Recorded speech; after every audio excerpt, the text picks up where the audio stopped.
All right. So we are now live streaming. So over the next few minutes, we will have some time to share a little bit more about the organization that is hosting this meeting. It's called ACOPPHE, and that stands for Africa Community of Planetary Partners for Health and Environment. And in short, Africa Planetary Partners. And part of our key priority is to try and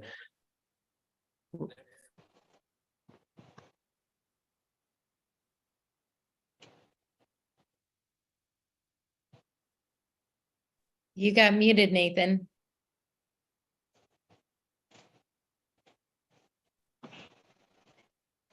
So sorry about that technical issue. That was the background video playing a few seconds behind.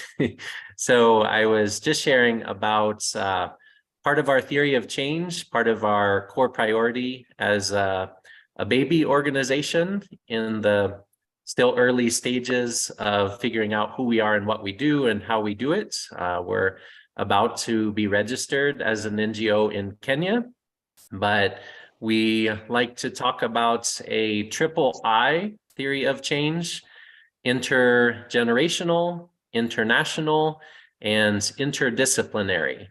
So for the intergenerational, we like to be child and family friendly with the content that we share, and as much as possible have it be accessible and understandable to people of different backgrounds. We are working on the language accessibility, but really appreciate the French speakers in our space for joining us. And we are working to try and have translation sorted out in the near future. So please bear with us and work with us as we try and ensure that people from various language backgrounds are able to join in this space and work together to build towards a healthy planet.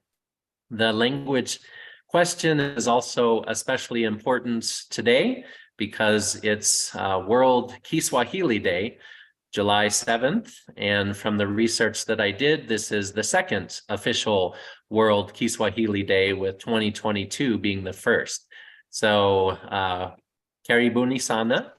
You are all most welcome, and you're welcome to share and communicate in the language that is easiest for you. And I think we will be able to understand and work with it, the translation, as we proceed. We also have the international priority. So we very much prioritize having community-centered, community-driven actions that translate theory into practice, but we also try to have content and messages that are not restricted to any one country or region. We are focused right now more on Africa, but Africa is very much tied to other parts of the world. And so that's international diversity is a key priority for us. Then the last one is the interdisciplinary priority, that we try and have at least health and environment reflected, and increasingly try and have art as a way that we communicate to the widest possible audience, and also are extremely happy and excited to have the legal perspective and discipline represented strongly by Kelly.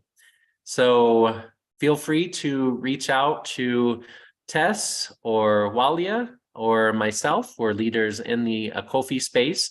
And at the end of today's meeting, we'll talk about next steps, and the next meeting that we have scheduled for ACOPPHE is the first Friday in August, which will be Friday, August 4th.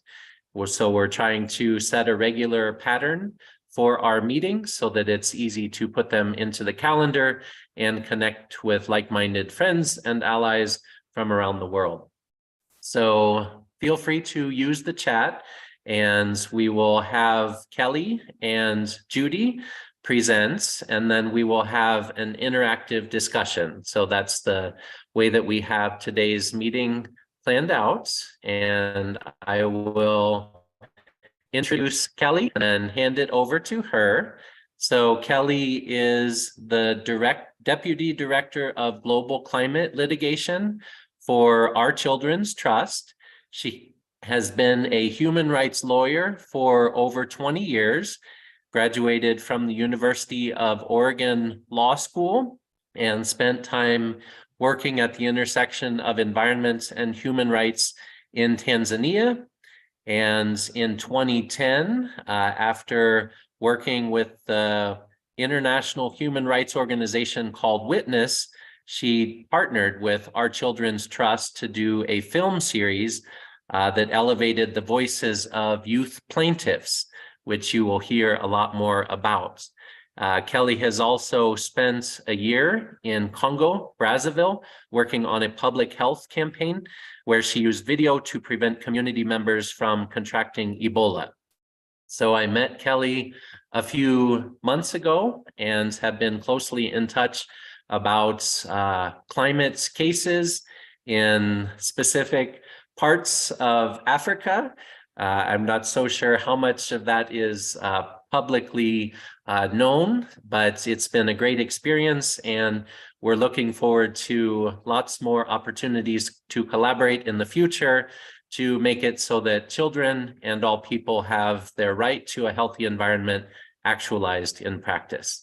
So over to you, Kelly. So thank you, Nathan, and thank you everyone for having me here today. Since it is International Swahili Day, Hujambo and Asante Sana. And I'm going to go ahead and share my screen.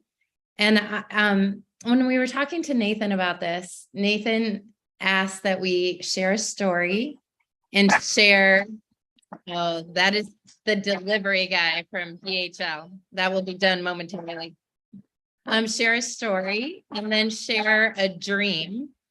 And so the story is actually going to be from the United States because that's where youth-led climate litigation started. And then I'll move over to what my dream is and how to potentially incorporate this into Africa. And I would love to see how we could move the story that I tell over into Africa if that's something you all believe that could happen and should happen. So I'm going to go ahead and share my screen.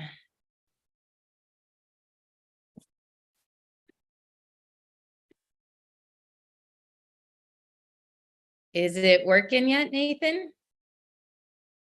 Yes. Okay, great. Then I'm going to, okay. So can you see two women on the screen? Yes. Great. Yes. Okay, so Yes, the story that I'm going to tell is about two moms. And it starts in 2005. And in 2005, there was a hurricane that came in and slammed across the southeastern coast of the United States. It was called Hurricane Katrina. So just like storms have ravaged Africa, this storm killed 1,800 people. It displaced countless of others, creating them to being homeless. And Mary Wood, the person you see on the left of your screen, saw the images of this destruction that was happening. And she was a law professor. And so what she decided to do, because she was pregnant at the time, she decided to take all of her legal work and tailor it towards creating a solution to climate change. Parallel in time, Julia Olson, that you see on the right-hand side of your screen, was watching grave human rights violations happen all over the world. People dying, people getting malaria, people dying of heat waves. And so she decided to take her environmental law practice and start litigating cases, bringing cases on behalf of young people in the context of human rights, and to try and secure a constitutional and a human right to a stable climate system. So these two of these women got together and started constructing the architecture to give every single person in the world a right to a stable climate system. So when you take a case to court, one of the key principles in any democracy is that for every rights violation, there should be a remedy. And so they had to figure out a remedy. How do you fix the climate system? How do you stabilize it? So Mary went to, it's not, my slides are not turning. Oh yeah, let's see. There we go. Mary called up one of the world's most respected climate scientists. His name is Dr. Jim Hansen. And the reason why she called up Jim Hansen is because she had read a paper that he wrote in 2008 that basically said, if we as a society are going to have a stable climate system, we have to keep the average amount of carbon dioxide in the atmosphere to 350 parts per million. And in 2008, we had already overshot that, which is why we were already starting to have so many problems. We were at 385 parts per million. So because we had already overshot it, Mary and Julia knew the court would need to know, is there a way to get back down to 350 parts per million? Is there a way to fix the climate system? So they asked Jim, hey, would you do some more research and figure out a pathway to make sure our system is stable? And Jim said yes. So he wrote a second paper that actually, I won't go into details, but it describes exactly how we would get from 385 parts per million back down to 350. Right now, though, we have a bigger problem because we're at 420 parts per million. So we have to get way down. So then Mary and Julia did something that had never been done in legal history. They got scientists, lawyers, and young people together across the United States and in some countries around the world. And in honor of Mother's Day in 2011, they filed this wave of cases on behalf of young people. So young people brought cases in Massachusetts, young people brought cases in the Ukraine, young people brought cases in Uganda, all asking the governments, hey, can you work towards providing a stable climate system for my future? And because this had never been done in history, the headlines were all over the place. And the lawyers, every single lawyer, as you probably know, has an opinion about everything. And so the lawyers, the legal field, basically thought this is incredibly brilliant to bring cases on behalf of young people to protect their human rights. Or they thought it was legally reckless, or they thought it was legally impossible. So 2011, literally the jury's out. No one knows whether or not this is going to work or not. And then fast forward to 2015, and there was a case in the Netherlands brought by adults and young people called Urgenda versus the Netherlands. And in this case, the court recognized for the first time that climate change and the climate crisis, the climate emergency, violates our basic human rights. Then a couple months later in Pakistan, in September of 2015, the Pakistan court basically said climate change is one of the most important issues that we have to deal with, and it is a matter of intergenerational and intragenerational equity, that climate change is disproportionately harming young people. Then a year later, in a case brought by Our Children's Trust, the judge Ann Aiken made a declaration that had never been made in legal history. She wrote that a climate system capable of sustaining human life is fundamental to a free and ordered society. So between the Dutch court, the Pakistan court, and the US court, the lawyers that thought this was reckless or impossible were basically proven wrong. And this human rights-based litigation was poised to explode. And explode is what it did.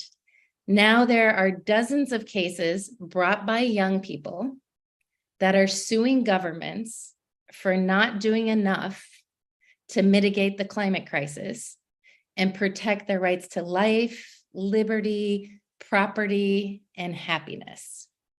So that's the very short version of the story.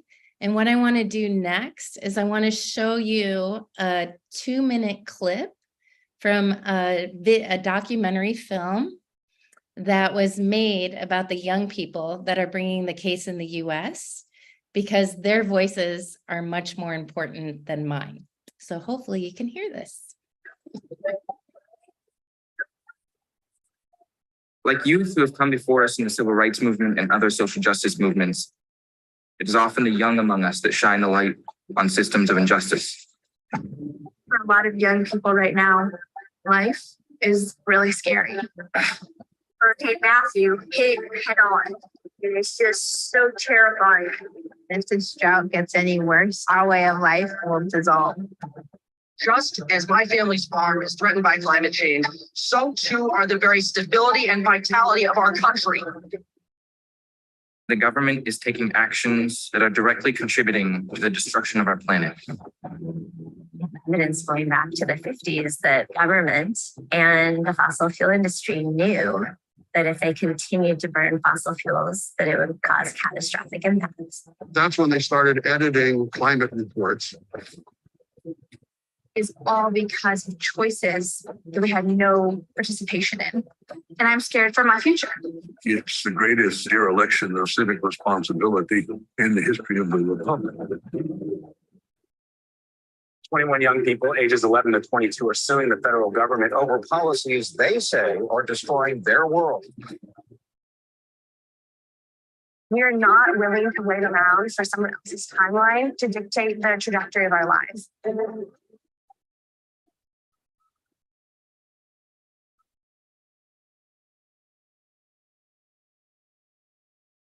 I look forward to standing in court with all my fellow plaintiffs. I love you all. Testimony you're about to give, show me the truth. I do. Whether the boss or not, we are already making ripples in the world to show the real change can come from young people standing up for what they believe in. The cases working their way through the federal court system, none is more interesting or potentially more life-changing than Juliana versus the United States. I hope you could all hear that. And I just really want to underline that that is only one case. There are cases everywhere on every continent, with actually only one case in Africa. And I would love to see more cases on the African continent if that is something that would make sense to all of you. So to turn to the hope, I wanted to raise really a question and a conversation, because right now the African courts don't have a voice. The US courts do, the European courts do, et cetera. And I'll talk about that more in a minute. But I'm hoping that we might have a conversation about how we could potentially give African courts a voice in the climate debate. And here's why I feel it's so important for the courts to speak up. The first reason is Paris. As many of you know, in 2015, close to 200 political negotiators got together in Paris and they signed the Paris Agreement. And as part of the Paris Agreement, they all agreed to hold the average global temperature to 1.5 degrees Celsius. But as we heard earlier from Jim Hansen, Dr. Hansen and the scientists, 350 parts per million should be the target. And that's about equivalent with 1 degree of Celsius. So what Paris does is Paris is a negotiated target. It's a compromise target.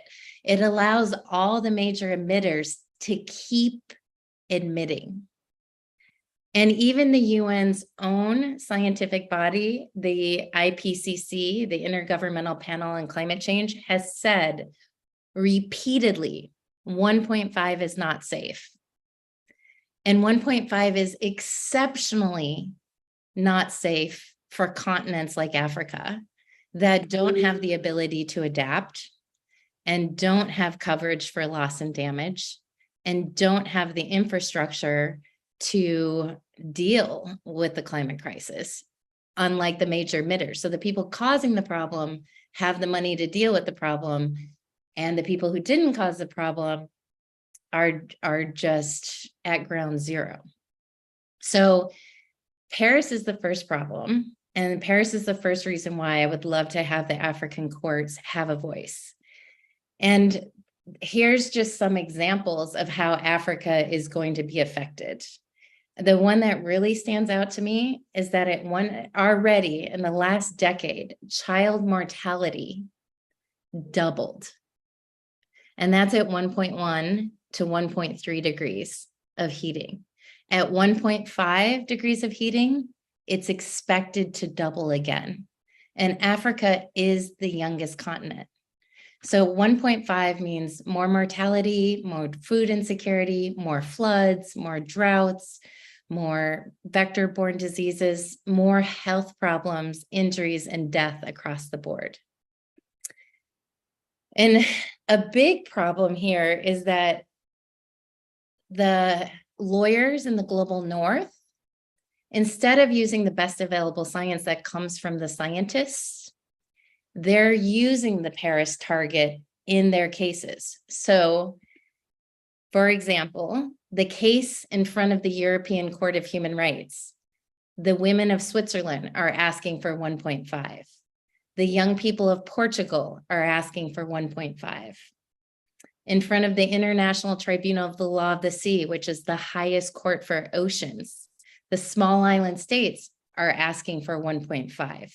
So you have people all over the world asking for 1.5 when there is volumes and heaps of evidence that proves that it is going to harm not just Africa, it's going to harm everyone, but it's going to have a disproportionate impact on Africa. So the second reason why I'm hoping that Africa's courts can weigh in on this is because the courts of the world have an opportunity to weigh in. The International Tribunal of the Law of the Sea, the highest court for oceans, is issuing an opinion on climate change and the health of the oceans. The European Court of Human Rights is issuing 3 opinions on climate change and human rights. The Inter-American Court in Costa Rica on human rights is issuing an opinion on climate change. And the International Court of Justice, which is referred to as the highest court in the world, is issuing an opinion on climate change and human rights. But Africa, the African Court of Human and People's Rights, or the East African Court of Justice, they don't have a case in front of them, so they are silenced, which in my opinion is not okay. The third reason why I would love to see African courts have a voice is because of the injustice. Africa as a continent is the smallest contributor to climate change. Basically, historically, Africa has contributed between 3 and 7%, depending upon which report you leave, but just a tiny, tiny amount. And so Africa is involuntarily exposed to all of the harms that the major emitting countries like the United States have perpetrated. Also, children haven't contributed to climate change, yet they're involuntarily exposed. And children are disproportionately impacted by climate change simply because they live longer and because their bodies are just different than adult bodies. So they can't handle heat as well. They can't handle vector-borne diseases as well. Their immune systems aren't fully formed. So my dream and my hope that I want to talk with you all about is that it's a court's responsibility when violations are happening to fix the problem, to address the problem, to seek justice. So my hope is that we could potentially bring cases to these African courts so they are given a voice in this global emergency that we're facing. So I'm going to stop there. My email is there, and just thank you all. And I'll stop sharing my screen.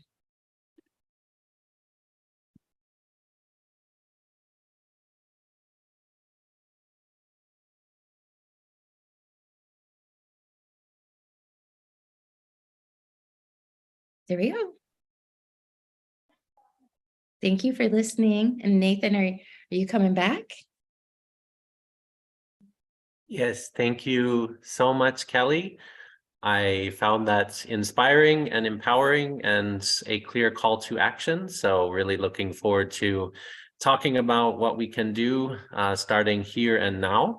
And I guess we will hand it over to Tess now, and she will introduce Judy, and then we will have the chance to come together as a community to map out the way forward together. Over to you, Tess. Thank you so much, Nathan. Kindly pardon my background. I know you cannot see me. It's a bit dark where I am, load shedding problems where I'm at, but I am well connected and I'm here with all of us. So first of all, I want to say thank you, Kelly, for that insightful and informative session, and especially on climate justice and the clear call to action that needs to be done. And yeah, just, it's something that, just growing up as an African child, getting to see all of this, it's quite something. And you're saying thank you that on both sides it's being seen, and also there's need for awareness to all of us so that at least you're able to see the two sides of the story. Moving on swiftly, I'd like to introduce the amazing and elegant, sophisticated Madam Judy Machuka. And Judy is a psychologist who is based in Kenya. She has a deep passion for children, adolescents, and youth. She has extensive teaching and counseling experience, and especially with in schools, churches, and hospitals. She has led deep multicultural interactions from her work in rural and urban Kenya, in Nigeria, and leads in the United Kingdom. She is a strong advocate for initiatives co-created and that are led by children, adolescents, and youth. And one of the things that I find inspiring about her is how she's a go-getter. She is out there just trying to, work with the youth and trying to encourage them, because I've seen her in action in Pleasant Academy, sitting, encouraging, and also doing the follow-ups with the children, especially with the counseling sessions. And I'd like to encourage all of us, please let us join our hands and welcome Madam Judy Machuka to the stage as she takes, not really the stage, but as she gets the podium to talk to us about her experience. Thank you so much, and over to you, Judy. Yeah, thank you very much, Tess. Can you hear me? Just clarify if you can hear me. Okay, that is very yes, nice. Okay. Yes, thank you. I'm very happy to be in this forum. And mine is really a conversation about my experience with children, adolescents, and young people. And I would begin by saying it all began when I was young. I grew up in different locations in Kenya, both rural and urban, that had a lot of green space. And as I grew up, I loved taking walks. I found them very refreshing. And I recall times when I would not get what I would ask my parents for, and I would feel bad. Just taking a walk through nature, a walk, say, for about 1 hour, would get me down feeling very happy. And that continued up through my life, and just appreciating the role of nature in health. And like Tess mentioned, I have had broad experience living in different parts of the world, and that has really helped me to gain multicultural perspectives. So when I got married, the first place that we lived in was Leeds in the United Kingdom. And again, I love the green spaces there. While I was there, I was working with the young people in a high school. And I particularly like to see how young people interact when they are outside. And because I grew up enjoying activities which are outdoors, I also found myself, engaging in games with young people and just feeling happy. And I would find that really enriching and contributing to the well-being of the young people. And moving on, we lived for a greater part of our married life in Nigeria, in Ibadan. And Ibadan is a very green area in Nigeria. Nigeria is very beautiful. And again, that is where my two children were born and grew up. And I would like to acknowledge one of them called Rehema. She has joined in the name Judith Machuka. Hello, Rehema, welcome. And as they were growing up, I remember having schedules for their activities for the day. And in those schedules, would take walks, long walks through, the beautiful trees around. And I can say that as a mother, that really contributed to their happiness as they grew up. And to this very day, now they have both graduated, both of them have graduated in courses related to built environment. And I'm so glad to say that they have carried on that appreciation of the environment and the place of the environment in built environment, that is in architecture. So I really see that the first thing that we can engage young people is really from an early childhood space, helping them to appreciate the natural environment, engage in activities in the open, so that growing up, they will grow to enjoy interacting with the natural environment. And while we were in Nigeria, we lived there for about 5 years. I also had a strong passion for children, and I led a team of mothers from different countries to develop a space where young children, the preschool children, could come together and engage in activities of play and interaction. And one of the activities that I found these young children, that is the 3 years and below, enjoying is outdoor space, outdoor activities. Again, would go for walks, play out there, and this made the children happy. So the place of the environment, just letting the children have the space in the environment, interact, get to know the names, even as young as they are, would point at different plants and name them, and they would repeat even if they didn't know exactly those difficult names, but helping them to appreciate nature, interact with nature, would really make them so calm as they went about their activities.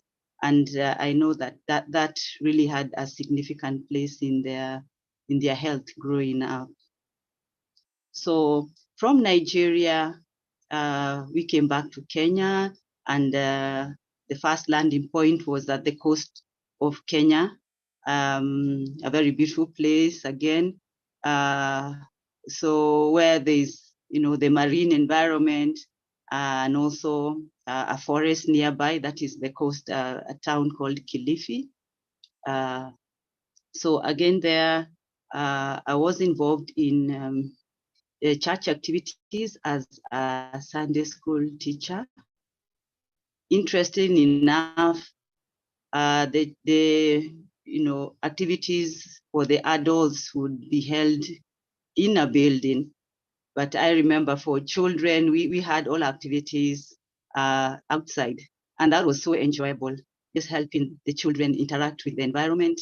We'd have our Sunday school under the tree, and that was fun. So I also continued the schedule for my children and having them take walks around the area, and I found that very helpful. So moving from rural settings, even in the urban setting, now when I began my career as a teacher, I have worked as not only as a preschool teacher in Nigeria, but in Kenya, I have worked as a primary school teacher and a high school teacher, as well as counselor in these school settings. So one of the notable activities I've engaged in primary school, as Tess has mentioned, at Pleasant Hope Academy, but also in another primary school, is environmental activities.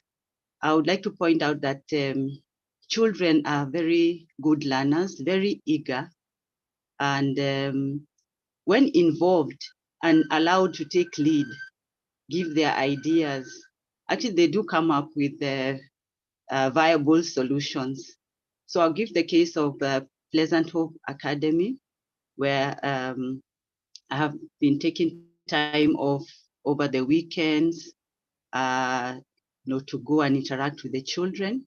In this World Environment Day preparations, one of the activities we engaged in was setting up a herbarium. From my agriculture background, I learned about developing a herbarium, taking different plants and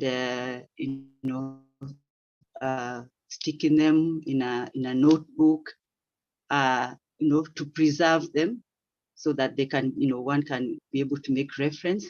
So I engaged these young children together with their exciting to see these young children, go out and pick different plants. In fact, they were taking lead, and some of them knew the names of the plants. So we collected different types of shrubs and trees and flowers, and then came back and stuck them in the drawing books. And then we began labeling.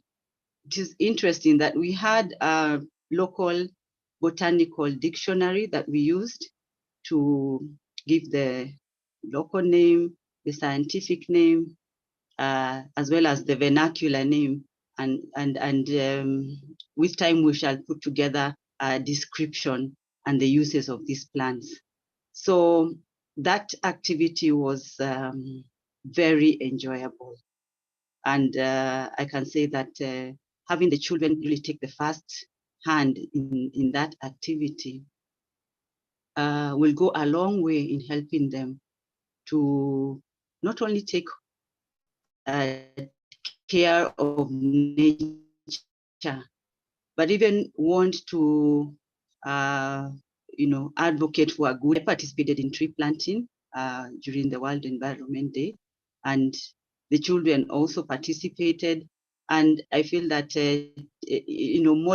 modeling good environmental practices is very critical to children. In the health setting, again, I have found that there is space for the intersection of environmental health and health, because in that space, as a counselor, I have found it relevant to have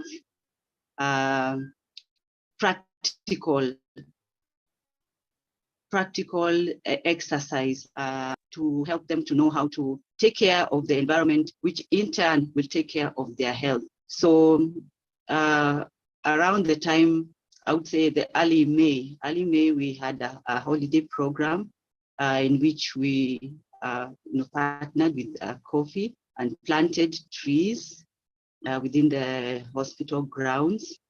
And this was very exciting for the children.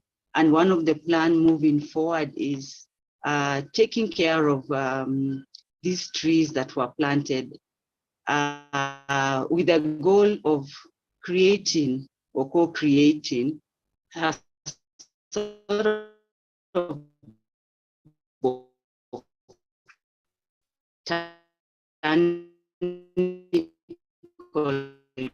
garden where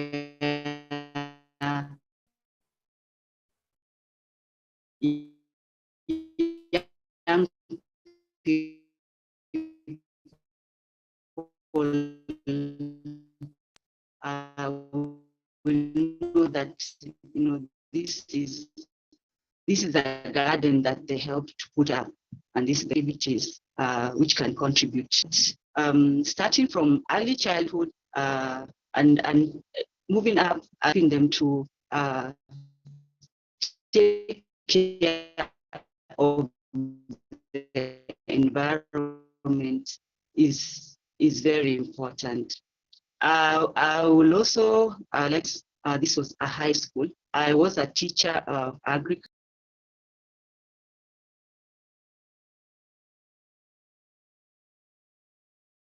Am I the only one who is not getting the presentation well? It's cutting. It's cutting her voice.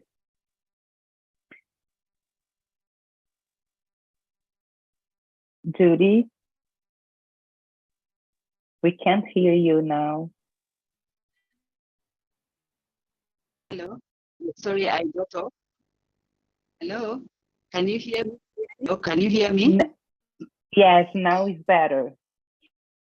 Okay, so I don't know at which point I dropped off, but I was saying that as a teacher of agriculture and an environment patron in one of the high schools in Nairobi, I worked along with the students in environment club to clean up the environment of this plastic waste, and I would call upon them to bring to the school milk pouches so that we set up a tree nursery. And I found so much excitement from these young children, and they will bring these milk pouches, whether from their home or the neighborhood, and in the process, they were actually cleaning the environment. And we started this tree nursery with the aim of, planting trees around the school. Although I left the school before we planted these trees, we were able to partner with a university, one of the universities nearby. We partnered with the environment club, and they took up the activities. And in fact, I would say they adopted this school and would have joint activities with them. So it's very important to find any platform that would help these children, adolescents, and youth to take part or to take lead in activities that are geared towards environmental care, with the aim of bringing up a healthy environment. So I think that is all that I can share. I guess there will be questions. I'll be ready to answer. Thank you very much.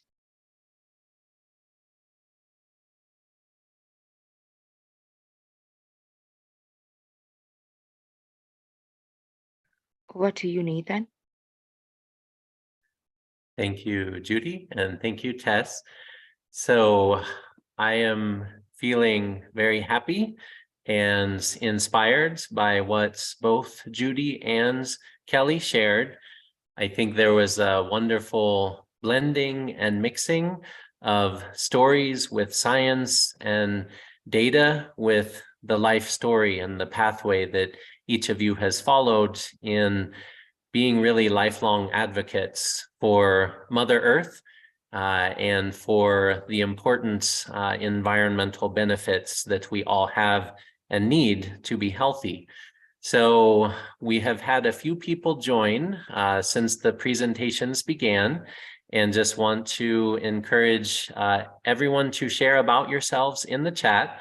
I noted an interesting overlap with some of the chat thread that Martin talked about Kilifi and mangroves, and I know Judy, you have that as part of your story and your journey as well.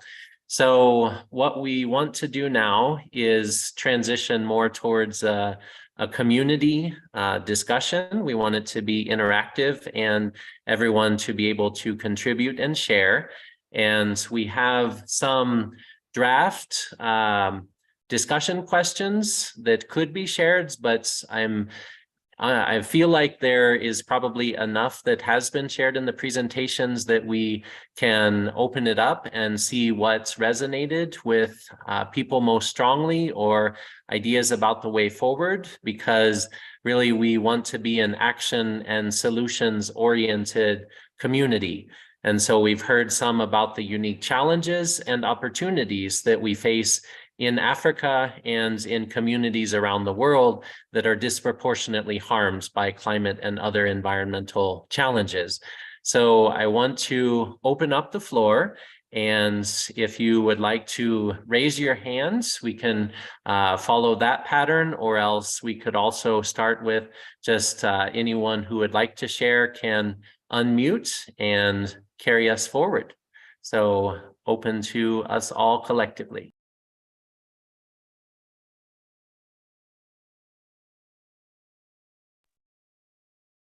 I see a hand, Marisha from Ghana. Yes, please.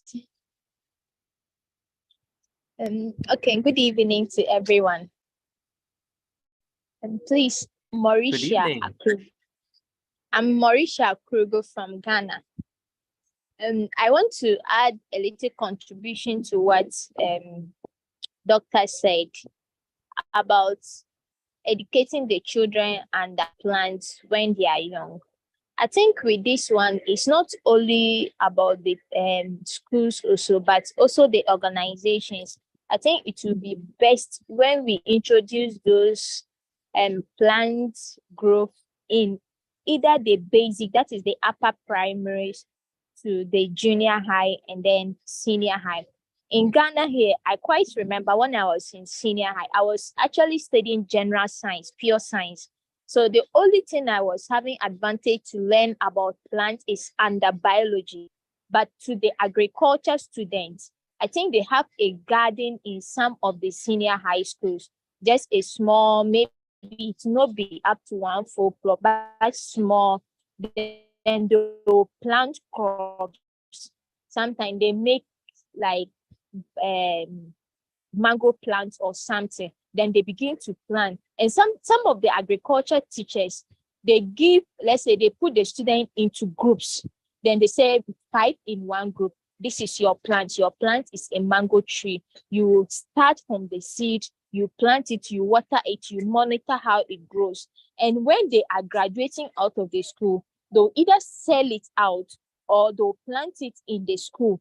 And with that badge, they will just like make something, mold something to indicate that this is 2020 badge students. So I think with that one, some of the senior high schools in Ghana, this is what they do. But as time goes on, I think with the economy and all those things, they hardly do it. But as an organization, if you want to introduce that into the senior high, I think it will be more good. And you see that the children, maybe a student, you are able to teach the student or in the school, the child will go home and try to also organize among his or her peers.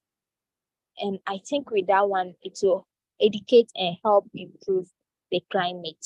Thank you.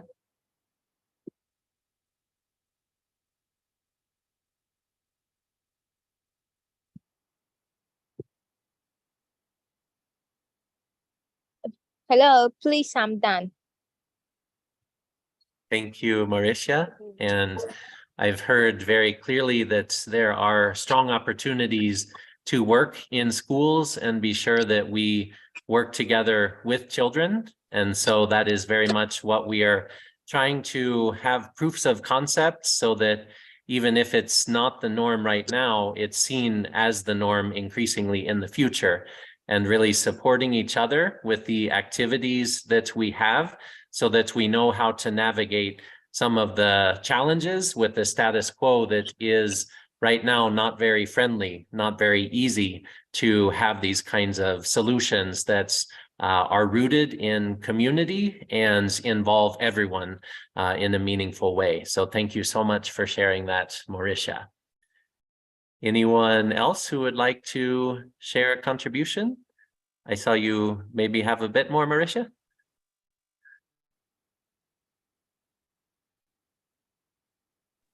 May I chime in on something? Yes, feel free, Martin. Very good. I was just on the same thing of, actually a new word I've learned today, which I really like, because intragenerational equity is so important when you're working with, when you're trying to lower an age bracket for, say, public participation of children. I think there's a girl whose name I can't remember, but I know of Vanessa Nakati from Uganda.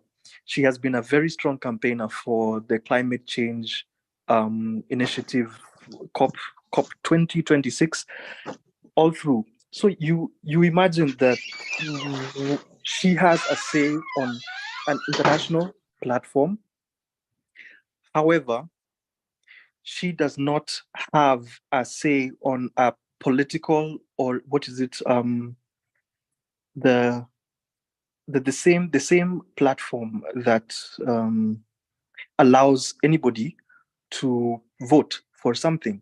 So as we look even at the African court system, I mean, we cannot be making decisions for ourselves and ignoring the generation that is after us. Sometimes we look at okay, for me, I look at my age bracket. I'm 33. I'm turning 33 later this year. There are exits of age brackets that you get to, and you're like, so now you need to focus more on the previous generation, or the next generation rather, because there is that shift. There is a massive shift on where you need to focus on. I think even as a business, even economically, you probably tend to focus on women and children because that is the source of the actual growth. So when it comes to that disproportionate view or opinion, is how my question is like, how do you empower the next generation? And the way I look at it in Africa, it is education, because there are some things that we are taught from a young age, and then not to do as taboo, but they are not even maybe perhaps relevant. They are relevant today in maybe some way or another, but we are addressing much bigger issues at the moment. So how do you create, just in that term of intragenerational equity, how do we create this awareness from a young age? Because we can carry a campaign from here to next year, but when next year is no more for someone, who is carrying that torch and that banner and saying that we have to keep on doing this? Because if we are lowering from 350 parts per million, we're lowering should be lowering to 350 parts per million, maybe to get be a bit more comfortable. We shouldn't be damaging more, or we should be finding ways to make the world a better place and leave it better than we found it. And that should not be, I think, economic. It should be selfless. So to educate the next generation on things like what the environment means is more than what some other things mean, because you cannot survive in an inhospitable place and still want all the things that are available today.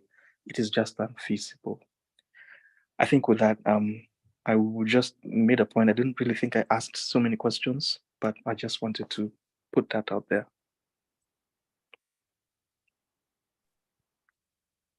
Thank you, Martin. And I'll hand it to Kelly. And also, if Judy, you have anything to share to either what Martin or Marisha has shared, please feel free to come in after. So Martin, just thank you, because we were having this discussion yesterday and it's something that I struggle with so much. I think in part, that is why our Children's Trust represents people, young people in court, because in court, they can speak on the record under oath to the people that they're accusing of harming their future, directly to them. And it's a long story, but the Ninth Circuit Court of Appeals told those young people in the Juliana case, go vote. And the young people were just sitting there like, we can't vote. So the court is saying, participate in the democratic process, vote for your legislatures. Your legislatures will solve the climate crisis. Don't come to the courts. And they can't vote. And so, and there was I was talking yesterday, I was sharing a story about Gracia Michelle. She was at a conference in Addis Ababa, and she was talking about, it was on children and it was on climate change and it was on Africa. And there were 200 people in the room, but only 5 children. And the entire conference was about climate change and children in Africa. So we really, as a global community, have to figure out how to bring children to the table in a way that is meaningful. The last example I'll give is the young people in Juliana case, the case I showed the clip of. One of the defendants in the case is the Environmental Protection Agency. The Environmental Protection Agency did a call out to say, could you please send us youth that could sit on our Youth Advisory Commission? Yet, it's the very agency that is fighting with every tool in the toolkit they have to keep these young people out of court. So on one hand, they say, we would like to listen to you. On the other hand, they're saying, we don't want to hear you. So this is a problem we have to solve. So thank you for raising it.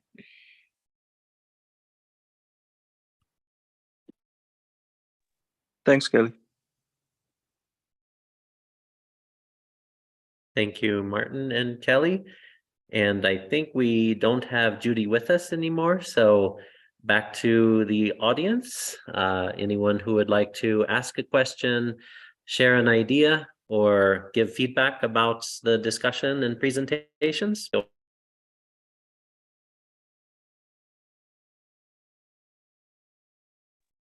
Hey, I'm Vanessa.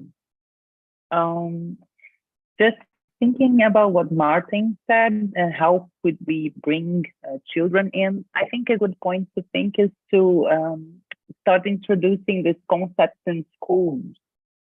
You know, building materials, constructing like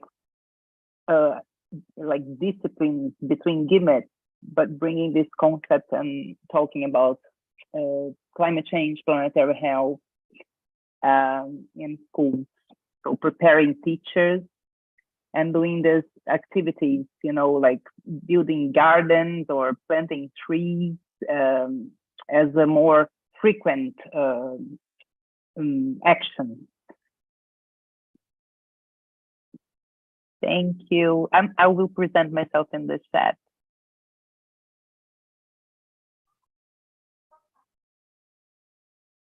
Can I say something?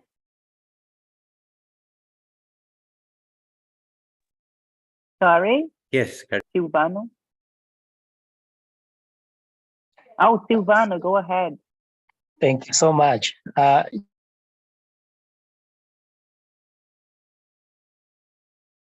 Looks like you got muted, You're muted. Silvano. Sorry. Yeah, thank you so much. I just want to echo the sentiments of everybody, including the speakers in the room. At Vegeport Africa, we believe in having, or rather, a communal model or approach of inclusivity. Issues of climate change will be tackled by everybody because everybody is affected. When we talk of everybody, we mean the community included. We have always had this belief that usually the community, people at the lower end of the pyramid, are forgotten in the discussion. And this is what we represent here. We work in the community, we work with Mama Mboga, we work with the young person, we work with everybody. To tackle this problem, we shall have to ensure that the people at the lower end of the pyramid, who are usually the people who are on the receiving end. Look, who are the greatest or the biggest greenhouse emitters in the world?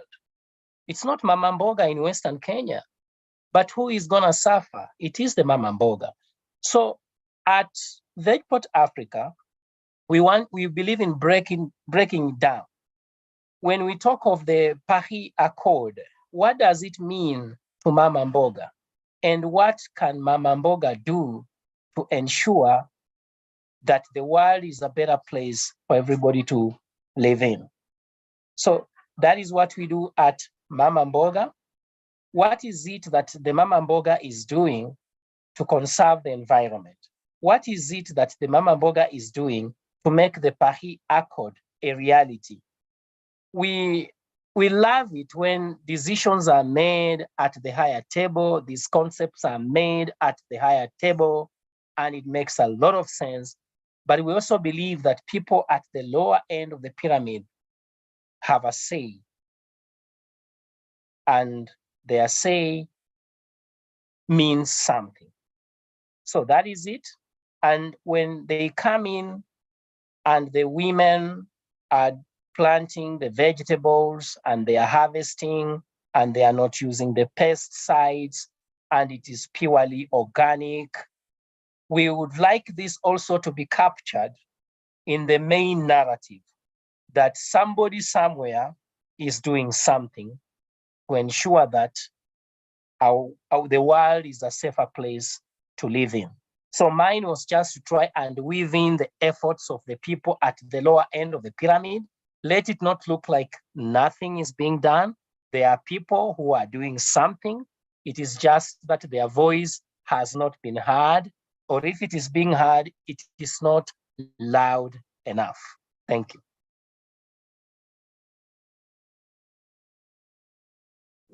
Thank you, Silvano. I want to combine some of the discussion in the chat with what we're discussing in the main verbal discussion, which I feel like it's important to talk about the solutions, to talk about hope, and also to be careful as we think about what's appropriate for children. Children are very diverse, just like adults, just like linguistic, cultural, biological diversity. It's so intense, it's so vibrant.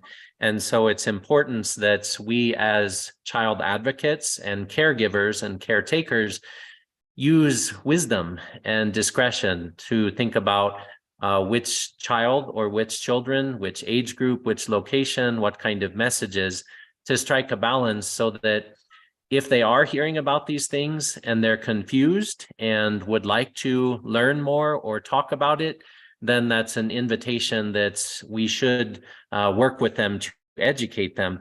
But certainly there's a place and a time, and the different age groups which might not be appropriate to talk about some of the messages. Yes, good night. For example, that some of the content about the projections of what climate change could bring. So want to also hand it to Kelly and to invite us to think about the way forward and what next steps we can take to disrupt or dismantle these inequitable unjust, unrepresentative structures of power where, as you said, Silvano Mamamboga, she's not in Nairobi. She's not in the spaces or the spheres or the settings, either nationally or internationally, by and large, where these discussions are happening and where decisions are being made. So in this age where we're able to connect virtually, what ways can we translate some of our shared values and things that we deeply care about into action that leads to meaningful change for children and especially disproportionately impacted people and communities around the world? Over to you, Kelly. One thing that we're finding, well, first of all, this is such an important conversation.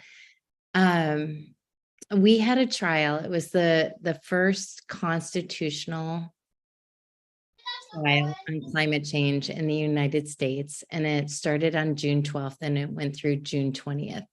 And the young people took the stand and testified, and the scientists, the experts, took the stand and testified. And what was really interesting is that the young people, of course, had a hard time hearing what the scientists, the experts were saying under oath, but they knew it all. They were completely familiar with what the scientists were saying. The parents, on the other hand, that were also sitting in the courtroom, were hearing the science and hearing the doctor speak for the first time. And they actually, experienced trauma isn't the right word for it, but maybe a little bit of shock, etc. So the parents, in some ways, were having a hard time dealing with the facts than the young people.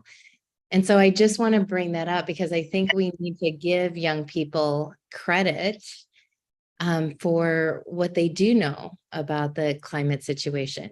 And they shouldn't have to know it because, as the chat has noted, they should be able to be carefree. And all the young people we work with note that they shouldn't have to be dealing with this problem. But they know what's going on, or a lot of them do. And so then the question becomes, how do we support them?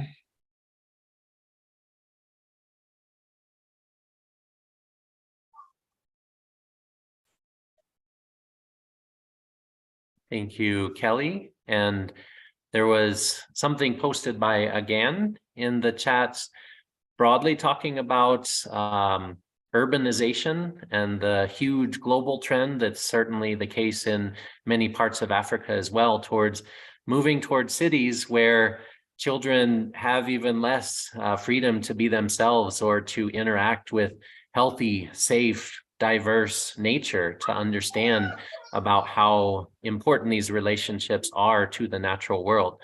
So I don't know if, again, you would like to expound on that, or if anyone else has thoughts about urbanization in the context of the climate crisis and more generally people being separated from and losing the wisdom and understanding about ecology and biodiversity and how much our health and well-being are connected to the environment and the living world.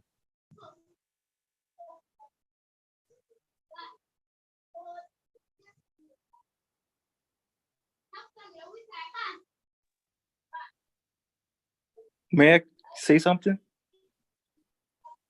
Yes. Like in Africa, and I think not so much Africa, but I think every place that is urbanizing, there is always the shift from the more rural setting to the more urban setting, because that is where they find jobs. And where they find jobs is where it's close to resources like water, maybe a coastal place where there is more risk, or where there is better, anywhere life is better, is where people are moving away from maybe their culture to a more urban, multicultural environment. There is a disconnect on how you appreciate who you are, where you come from, and where you are and how you're doing presently, because you might be reading maybe even like stories, as I have just put something in the chat. Like, we, on one side, we want green, we want clean air, we want organic food. And on the other side, we have tech. tech has its issues of things like child labor with lithium in Congo and so many things like titanium in economic, political issues, maybe in Kilifi. And you think about affordable food, and you are thinking that when you're in an urban setting, the most affordable food is fast food. That's in reference to the organic food. And when you're thinking about free movement between places of different settings, you think about human trafficking or child trafficking, because that is also rampant outside some safe environments settings. So my question, or whatever that would be as we go towards a more climate conscious environment, how are we keeping tabs of some risk prone areas where people are moving out from, where there's so much climate change going on that people are moving out of there into other places, and these places pose those same risks, and we are moving people from their probably cultural to more urban settings, and that changes their outlook, because it's like the climate is failing them, or in terms of like how a child, or how like I said, I'm 33, but how somebody would look at that, how a child would look at that, like, okay, we moved because there was a flood here. Now I'm here, and I hope there is no flood. I hope there is no tornado or whatever. And then it's like, how do you monitor? How do you disseminate that kind of information to the child that you're in a safer place, and you can be able to think about the same things that you thought about, like when you were in the same place, like you can actually have the opportunity to make the world a better place. So I'm just thinking about how to transform that entire mindset of from parents, guardians to children, and even from learning from children, like what they like. Like if they say the food tastes different because you're moving from organic to GMO, you should be able to pick up on a few things of like, what is going on here? I'm guessing, I'm just thinking out loud. Thanks, Nathan. Yes, thank you, Martin. And I want to do a time check. We generally aim for somewhere around 90 minutes, but definitely understands, given the timing, that it's maybe a bit late where you are and you may have other things you need to do. I'm happy to stay for even another 30 minutes and continue this discussion, but maybe want to take a chance to invite anyone who might need to leave in the next few minutes. And also, if you have not shared anything yet, then we can prioritize trying to be sure that you have space to share anything that you would like. And we also want to do a reminder that August 4th, the first Friday in August, we're planning to open up space again as ACOPPHE to carry forward a lot of this very important, dynamic, diverse discussion that we try and ensure is very solutions oriented, and that we say in Swahili, pamoja twaweza, and that means together we are able. And in many ways, that embodies the spirit and the culture that we as ACOPPHE are trying to embody internally as individuals, collectively as an organization, and then also more broadly in our countries, in our continents, and in the planet that we all share as one home. And also, Africa Climate Week is about 2 months away. We're looking to be as active as possible in that space and to try and ensure that communities and appropriately youth and children have a voice in that space to talk about solutions rather than just gloom and doom and unsolvable problems, because together we can. So anyone who needs to take off or anyone who hasn't spoken, please feel free to come in. I'll step back for now.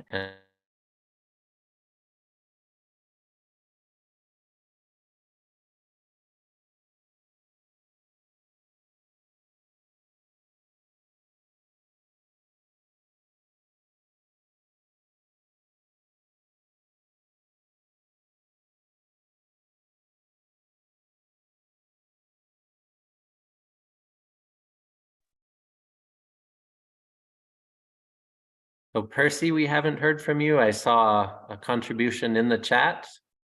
Not sure if you would like to share verbally.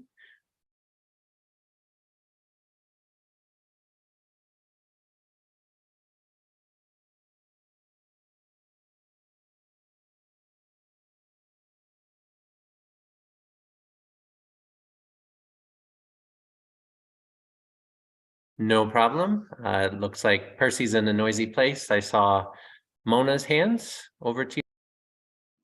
Thank you so much, Nathan, and thank you for organizing this very important event. And I truly enjoyed Kelly's presentation as well as Judy's talk.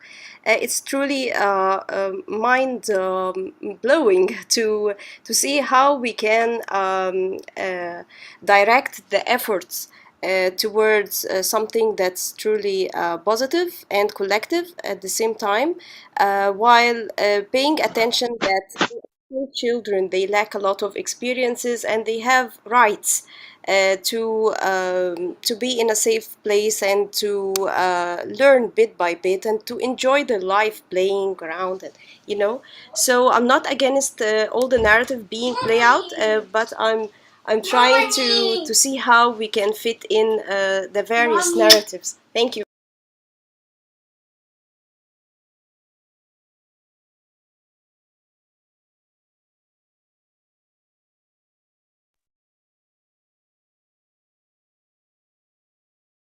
Thank you, Mona. And that's an important point. It's maybe from my own experience as a parent of Fathili and Rahema, 8 and 11 years old, just trying to be a good role model and enable them to be who they are as innocent and as carefree and caring and loving children and emerging people, maturing into this world that does have unique challenges, but something which I think, even being a part of a community where people care about similar things and we can share ideas and ask questions, that's so important to have that support as we navigate, not only as individuals, but as family members and community members, trying to think about the best way to strike a balance between, let's say, realism and optimism, what we see and what we dream for. So I'm wondering if trying to do even a roundtable where anyone who is able to share can share even briefly, maybe thoughts about action-oriented within the next week or the next month, any thoughts about something you can do or we can do to be sure that all people's voices, including children, are heard. And whenever we have that representation of the truth of what's going on, I think that's a major part of the solution towards fixing some of the entrenched problems. So maybe Mona, back to you. Thanks, Nathan, and pardon.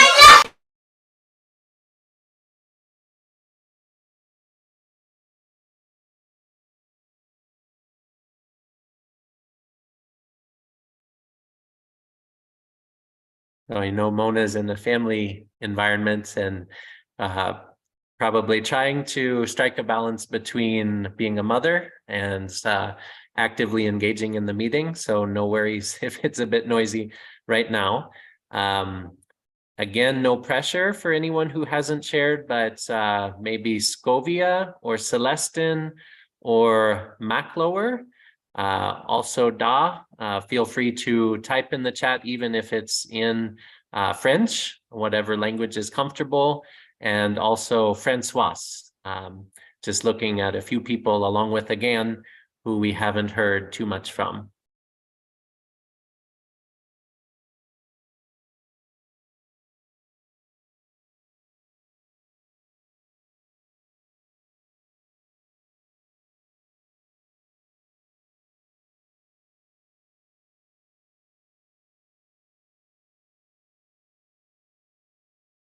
I'm noticing some increasingly frequent and long periods of silence. So not sure if we take that as a sign that maybe we're heading towards closure.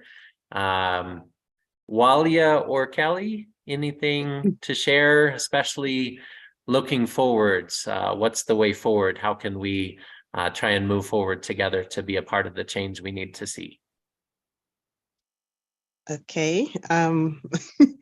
Thank you, Nathan, for the opportunity. I'm just looking at one of Percy's comments, and I'm thinking about it. I'm hoping I'm understanding what he's saying.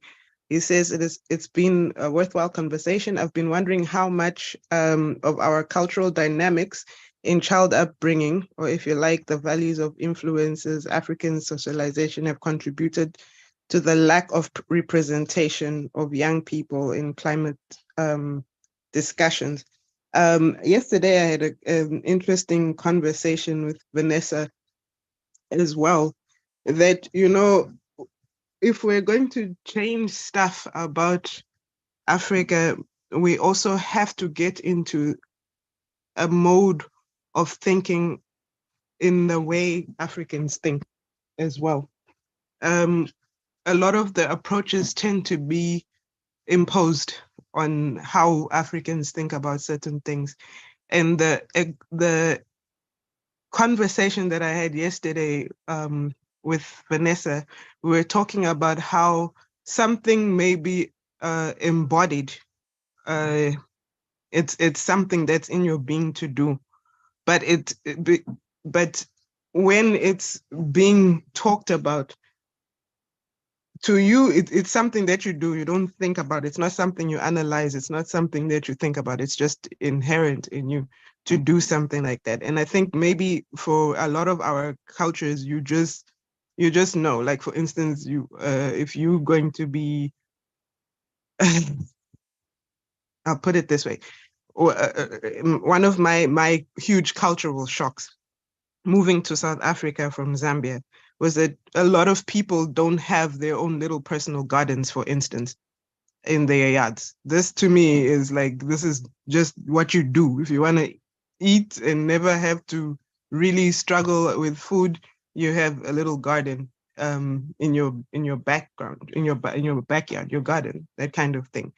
But you have to also kind of unlearn and recognize why it is so, and why they do things like that, and that, you know, in their urban spaces, they don't carry the cultural practices from their rural spaces, because it's looked down upon, and that's like a switch over from a very rooted African culture to a very westernized culture in some ways. So I think that what I'm trying to say is that I think some things are just done and not spoken about and not analyzed. It's like it's just I do it because I have to, and not I'm not sure if I'm getting my point across clearly, but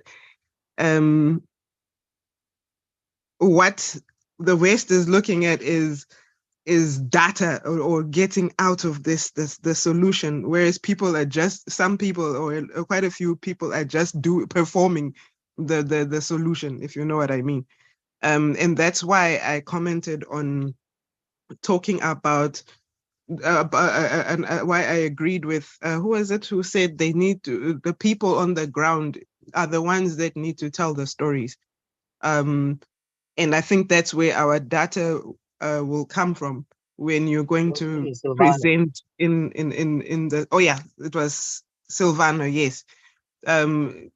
It's those people that we need to talk to. A lot of the discussions happen at, you know, places where they're not, you know, they don't have the access. So therefore, what you're doing is assuming. We assume Africa doesn't know what they're doing, or they'll be the most affected, and yet they're sitting. You don't know. You say you don't have the data, but you don't know because you're not talking to the right people. You see, so, and you're not engaging with the right people. So that's just something that I wanted to put out there, and it's something that I think if you've been listening as we speak amongst ourselves as ACOPPHE, that we need to then implement maybe projects or things that get the people to be the ones to speak, tell their stories, and actually probably solve some of their problems, which will ultimately solve, the climate change. So that's what I wanted to contribute. Can I pick up from where Bwalia has left? Bwalia, have I pronounced your name right?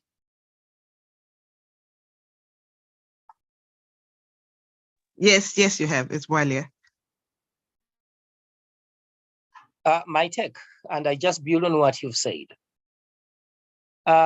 Let's ditch frameworks. Let's ditch policy positions, white papers, and all that, and take these discussions to the people. People, Africans have been here. This is the cradle of mankind. Africans know the solutions to the problem. The problem is the narrative is quite elitist. When we think of climate change, we think of it as a discussion somewhere 100, 1,000, 2,000 kilometers away from the continent. The discussion is right here on the continent. Let us have community-driven, community-led solutions. ACOPPHE, VegPort, and other entities can join hands as part of the actions from this discussion and take the agenda from the boardroom, from a policy statement, from a framework down to the community. The people have the solutions. Somebody was talking about children. When I was a young boy growing up on the slopes of Maragoli Mountain in Western Kenya, I thought I was poor because I didn't have shoes. I walked barefoot. I didn't have shorts. Look, today I'm told when you walk barefoot, it could be healthy. When probably you are not having pants on, probably it could be healthy. Whatever I ate at that time, we thought we were poor. Today it's paying off. It's healthy. I don't mean we go back there. What I'm trying to say is that there is a place for our people. The little things they are doing, we need to capture that, magnifying it, come up with a knowledge transfer mechanism, a technology transfer mechanism. What is being done in Ghana? What is being done in South Africa by the people that we can transfer to Western Kenya? What is it that Martin is doing on his farm that can benefit somebody in Ghana? We need to come up with these solutions, a knowledge sharing, a technology sharing oriented platform. These practices and blow up these stories. Look, we can inform policy, we can influence policy, we can identify policy gaps and be the entity that initiates the change. Where I live in Nairobi, it is bordering a slum. I can count like 100 schools around, and they have got no playing field. These are rental houses that somebody simply converts into a school. Question is, don't children have a right to play? Don't children have a right to certain amenities that are not in these institutions? Probably the policy is there. Probably the problem could be enforcement. Let us also look at that and interrogate that. Are these institutions in an environment that is friendly to the kids in terms of environment, in terms of their own health? So I think this is something we can come up with from these forums. We need to come up with certain steps, actionable steps. Probably we can come up with even an article. We need our voices to be heard. What can we do so that the status quo does not prevail? Is it the curriculum that is lacking in content? I was asking my daughter the other day, what does she know about environment? And whatever she told me was textbook oriented. It was not realistic. So could it be the approach? Is it the methodology? So probably we need to be, as I've said, action oriented. Let us have concrete stuff coming out of these discussions so that it's not like any other forum where people meet, talk. If it is physical, they get per diem and go home. No. At the end of the day, we should be known as people who drove the change, a certain change that future generations will look at and say, hey, this team probably put to the limelight the little efforts that the community is doing, because the community currently is not being appreciated. The community is doing a lot. At the grassroots, I can tell you, I've walked in the villages and I can tell you a lot is being done. It's just that the voices of the people is not being heard. If you go to our Facebook page, you will see there is this lady, she's called Susan. Susan has been doing a lot in terms of the herbs and the spices, adding value and all that. But she has been doing this for the last, I think, 15 years. Nobody was telling her story until she joined the organization. And I told NTV, look, you like telling the stories of the big people. Come tell the story of Susan. Today, as I'm talking to you, I received a call. People from another county, another group from another county would like to go and visit Susan and benchmark. Those are the stories we need to be telling our people. We should be known as action-oriented. After this meeting, we need to see what is the output. What are we going to do? And my approach remains the same. Let the community be in the limelight. Let the community lead. Let it be known that we were there to let the community shine, to make the work of the community to be in the limelight so that other people can draw examples from the community. That is my take.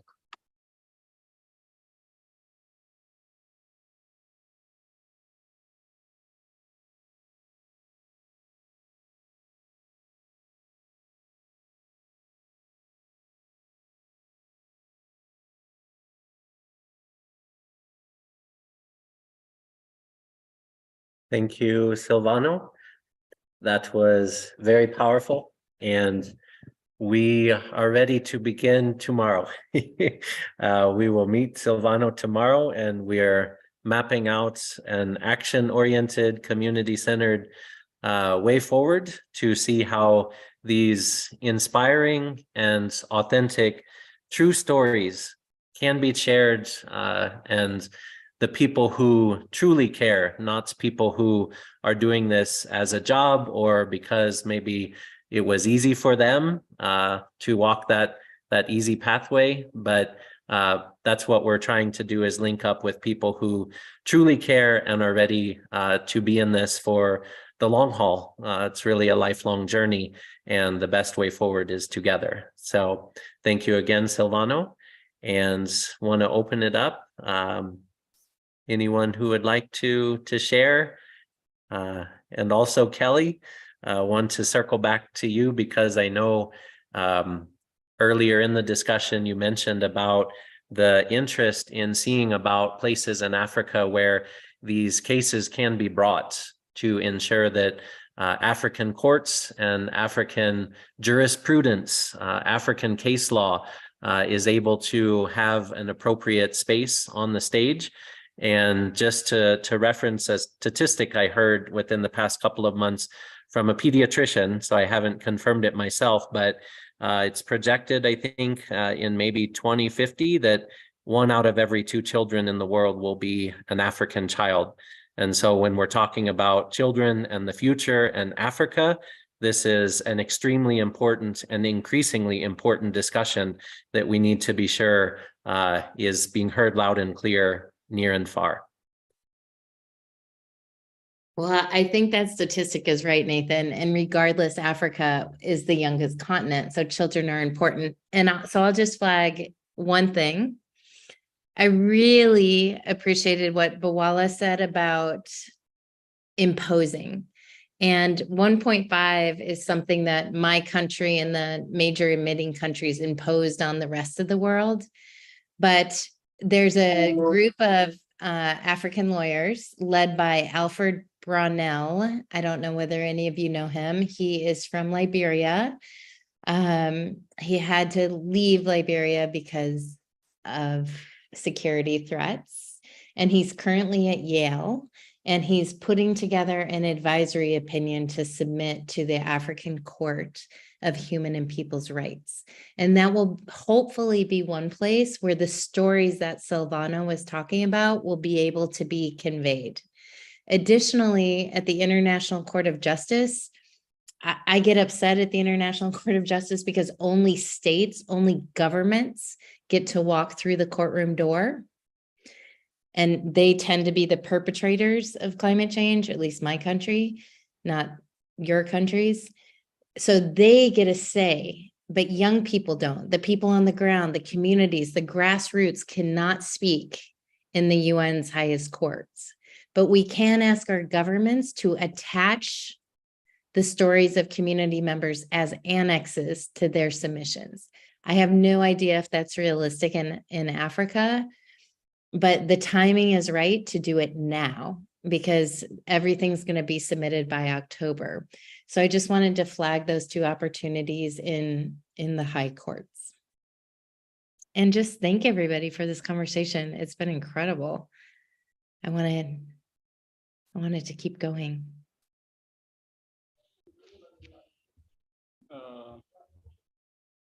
Thank you. My name is Celestine Wanda.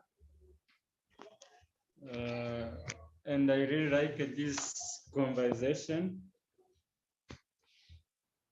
because it's like to make a wake up, and it's an orientation on how our community should be or should focus in order to improve our planet. Sometime here in Rwanda, in different area, we have make a such a survey where we have established what we call 1 tree per child. Means that in lower primary we have given the different kind of trees, and each child has given 1 tree, and he or she is asked to care about that tree. After 3 years, what we have seen that all these trees have grown very well, and we have concluded that the young generation are very active than our generation or the generation, because when we teach children to care about environment, specifically to care about the tree, she grow up with the mind of caring the environment. But it is very difficult to teach the oldest one to care about environment. So what the government is asked to enforce or to put the force on the younger generation, and also the non-government organization is also asked to encourage this younger generation on the environment. So once the younger generation is active, it's about the government or the organization to push them and to encourage them. Once they are encouraged, I think the generation will come up with their own courage. And I think, different to the experience that we have conducted in my working area,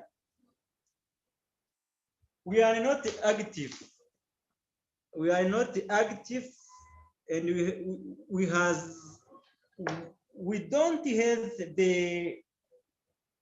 the power to encourage this community. Once the community is encouraged, they will grow up with the mindset of keeping and caring the environment. So it's up to this platform to take initiative and to teach the young community, because the young community are very active than the old one. It is what we have seen during our survey. Thank you. Yeah.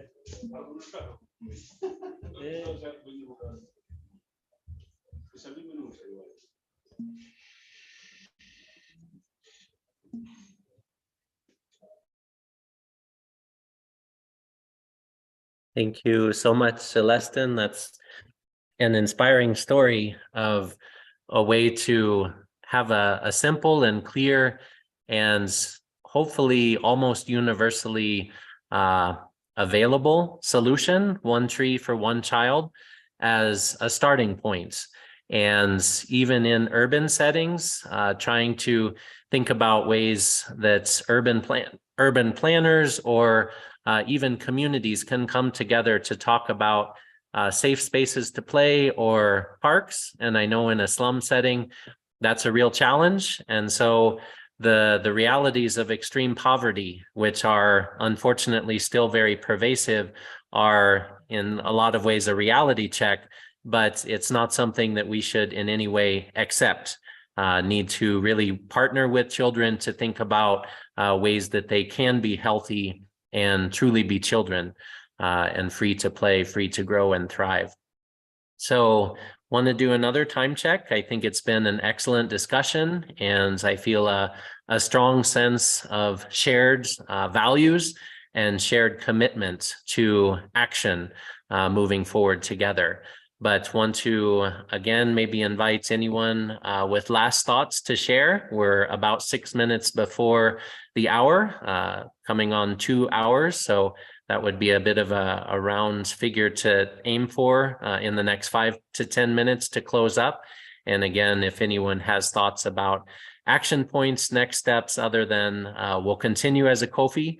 I know Tess will come in and share about ways that we can remain connected virtually, but we'll be back together in about a month, August 4th, for our next ACOPPHE meeting. And then we're really looking to try and have a grassroots, community-centered set of coordinated actions and activities surrounding Africa Climate Week from September 4th through the 8th. So over to you, Tess, and then again, feel free, everyone, to come in with last thoughts about next steps in the chat, or to unmute and share. So mine is going to be very brief. I want to say thank you so much for the comments that you have contributed in this discussion. It has been amazing to sit and to follow through and to just listen and to take in what you have been discussing about. So I'd like all of us, the ones who are here on the call, to follow us on our social media platforms. I have sent a link that connects to all the social media platforms. I'm trying to do it once again. You'll see it in the chat. I've seen Martin Yonga also send his link. Also, you can follow him on his LinkedIn, and also follow us on all our social media platforms so that you may be able to know what is happening the next meetings, and also in our WhatsApp group if you're not in any of them. If you are and you've not followed us on our social media platforms, please do follow us. And also, just for Silvano, I think you've heard about the Africa Climate Week. If you have been in a position, you can please go ahead and apply. And also for all of us, oh yes, also before I even forget, there is Mona. Yes, there is an MRN, that is Mentoring Research Network. We are celebrating our 2 years anniversary. So we are going to be having a call on the 25th of July. That is going to be at 6 p.m. GMT. I will be sending out also all those invitations for that meeting so that you're able to join and get to celebrate together. And for all of us who are on the call, I'd like to urge you want to get the application to join for the Africa Climate Week that are circulating on the interwebs to please do so. And hopefully you're going to meet there virtually or in person. Back to you, Nathan, and I want to say thank you so much for listening. Bye-bye. Thank you, Tess. So in the effort to try and ensure inclusivity, we have a new person who's just joined, John Bunyasi. So Karibu. We are probably looking to close up soon, but maybe want to invite you to share anything about yourself.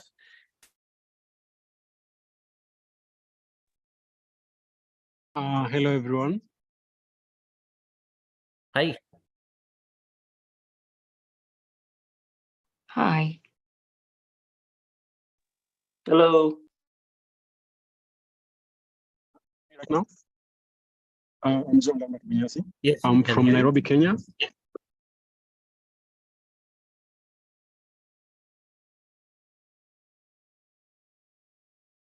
Please go on, John.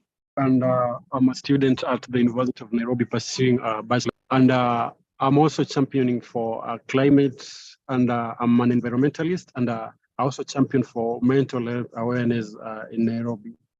Yeah, so briefly, that is me. Thank you.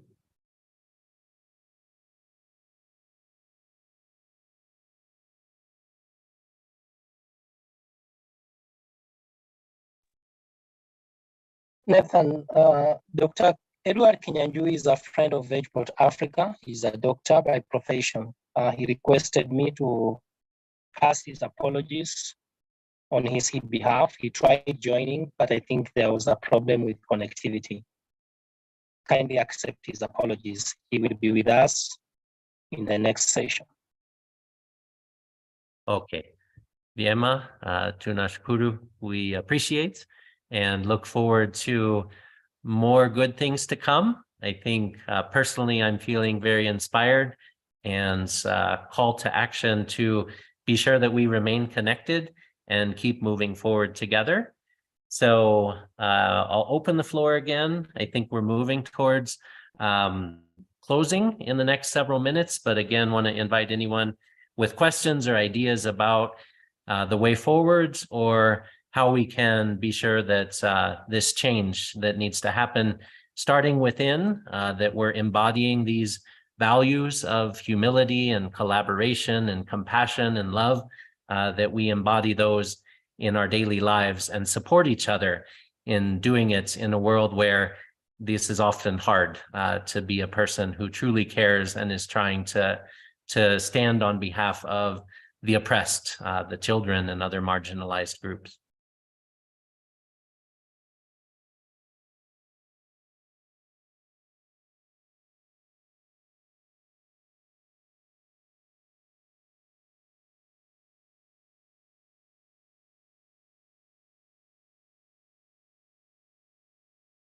So I'll try a way to see about everyone contributing before we close. Maybe I'll call on someone, Marisha, I'm thinking. Maybe you can share and then just briefly, and then see if you can call on someone after that. And if that person doesn't have anything to share, then try someone else.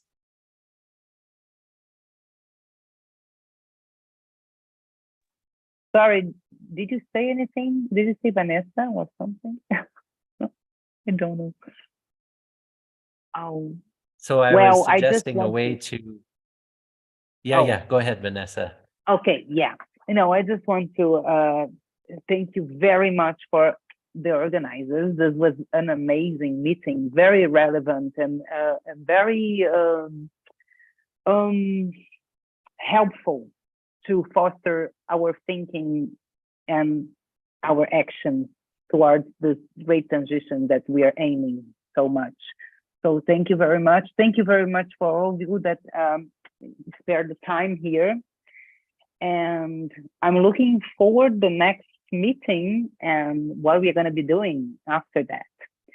Thank you all. Thank you, Kelly and Judy. Amazing, amazing, amazing. Lovely to meet you. So next one will be, oh my God, hold on. Max Flower? Or Max Flower? Oh, let me see. Abisai. Sorry if I said it. Or Walia, if Max Flower is not available. Thank you.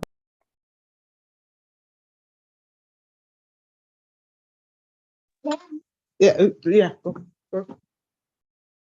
Sorry about that. For me, I don't have anything to say so far, but I just want to say thank you to everybody for coming and really giving us a lot of food for thought in our ways forward. And I look forward to seeing what we come up with. Thank you.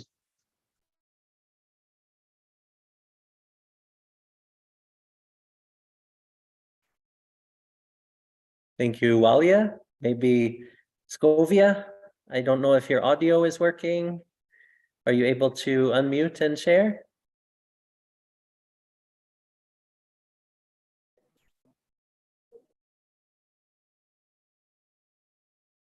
So if not Scovia, then maybe Martin.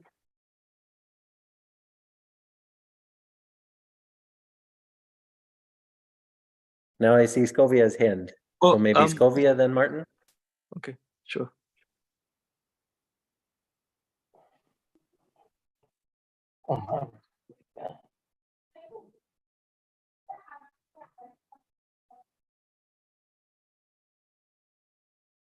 I'm not sure about Scovia's audio, so sorry, Martin. You can go. I wanted to speak in a bit of Swahili. Nilikuwa nataka kushukuru, just saying thank you. Nilikuwa nataka kushukuru washirika wa hii webinar walioalikwa, the ones who have been invited, walialika, the ones who have invited.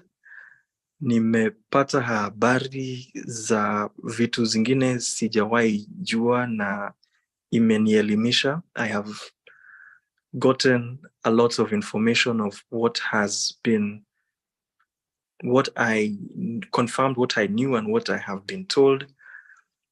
Na ningependa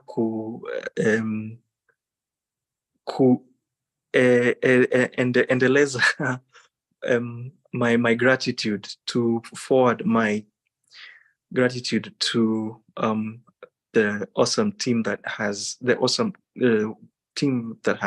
been part of this conversation, and I'm hoping we are going to have a lot of things, more things to talk about in depth in the next meeting.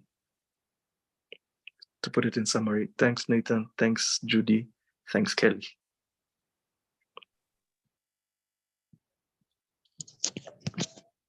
Hello, can I be heard? Am I being heard?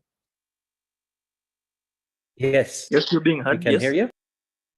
Yeah, this is Bisai Makloa. I've been traveling most of the time, so I've not been able to contribute, but I've been getting the deliberations and the conversation. Now, as an environmental impact assessment expert, I realize the importance of this particular initiative, and also working with a government agency. I think I have a role to contribute to doing assessments which are going to advise companies when it comes to how their products or influence affects the environment, and advising them accordingly on how they can regulate them in terms of mitigating effects of climate change. It has been a fruitful engagement, and I look forward to more engagements and sharing more what I'm doing, also in my personal capacity in terms of contributing to mitigating the effects of climate change. Thank you. Asante sana, Maklawar. Maybe I can ask a quick follow-up question just so that we know where you saw the invitation. I don't think we have met directly before, so want to know maybe who it was that you heard about the ACOPPHE meeting through? We are at Vegport Africa. We saw the invitation that was shared in our WhatsApp group. Okay, that makes sense. So since we are talking closely with Silvano, I think we'll not find it difficult to find you and Martin. So that is good to know. Asante sana. It's okay, thank you. So maybe Francois and then Silvano? Just like Martin, today is an International Swahili Day, so I will say something in Swahili, and for the sake of our colleagues in Ghana and elsewhere, I'll translate. Ningependa kusema kwamba nashukuru. I would like to say that I appreciate mambo ambayo yamekuwa kitendeka, whatever that has been discussed today. Imekuwa nzuri sana, it's been insightful. Nimejifunza mambo mengi. I've really learned a lot. Na ningependa kwamba kikao hiki kuwe na kikao kingine kama hiki, that we should have a forum like this soon, ili tujue mambo mengi, tujifunze na tutangamane, so that we can have a networking opportunity. Asante. Thank you.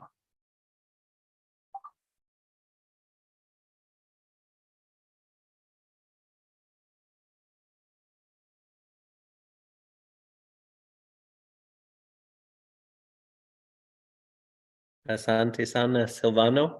And I'm just reading Vanessa's comment in the chat about starting in Swahili and then working outwards towards maybe a global language like English, or just embodying the linguistic diversity. I like that idea, and I think we can really try to see what we can do to make that possible in the near future. So thank you for that idea, Vanessa. Asante sana dada. Let's see. I'll open it up and say maybe a few more minutes. If anyone has more to share, bidding farewell. Nashukuru pia. I am very grateful also.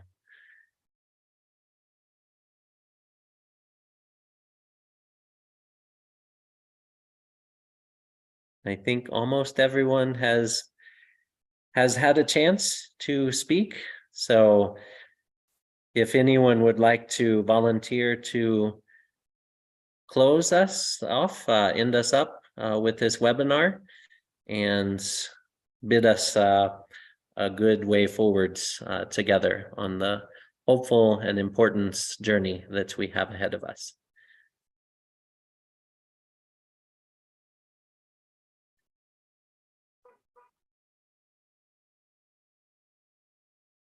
Want to volunteer?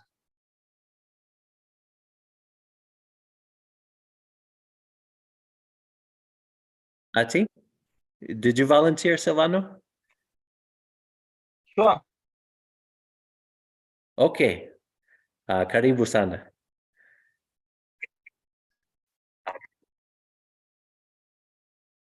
There's an African saying that goes, alone you may go faster, but together we may go farther. When we come together, we achieve more. But when we pull individually, my internet is unstable. I don't know. Can everybody hear me? Yes. Yes, please. Yes, yes, yes. Thank you. We need to pull together. We need to work together. Great things are achieved where there is a unity of purpose. We bring together competencies, skills, a lot of knowledge, and I can promise you we can do a lot. I've really seen organizations start from scratch and end up huge. I've really seen initiatives turn into policy. I've really seen great stuff from scratch. And this is part of it. From the conversations, I can see mindsets wired for greatness, wired for impact. And as I see, let it not just be discussions. Let us see something concrete. Let us see when you wake up in the morning, there is something packaged nicely of what occurred yesterday. Let it reverberate in the villages, in towns, in states. It will build into something great, something that we'll be proud of, something that we leave the next generations with. And look, initiatives that care about the next generations, I think these initiatives are sacred. They belong to God. So let's keep the momentum. Let's keep the spirit. Let's keep the fire burning. Above all, let us network, let us collaborate, and let us keep it here. Because at the end of the day, it is teamwork that makes it work, that makes the dream work.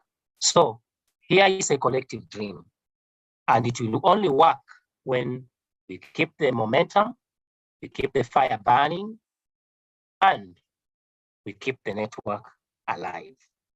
So next time, let's have all the continents here. Let's have representatives from everywhere. Learn from each other. It is about learning and sharing and adaptation. What is working in Ghana can be adopted in Kenya. What is working in Malaysia can be adapted in America. What is working in Europe can be on.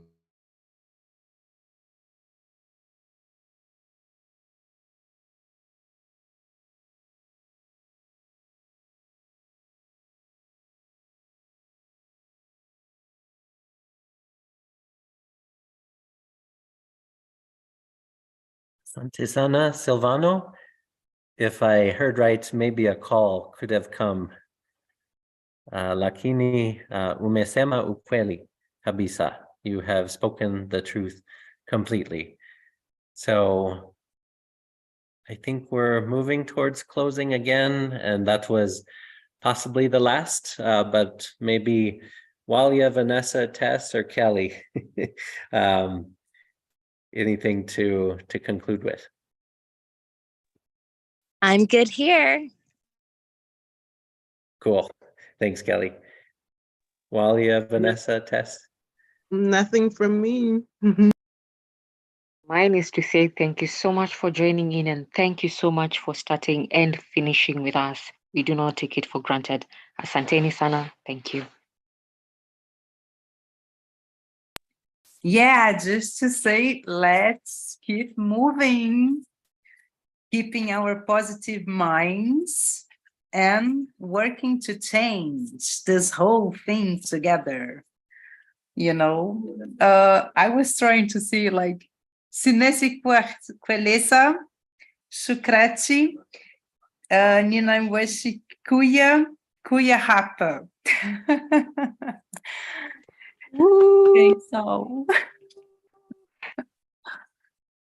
Nathan, if you want to make it better, feel free. Or Tess? I know you feel grateful to be here, and then I forgot the other parts, but that was the main message from from our time together last year.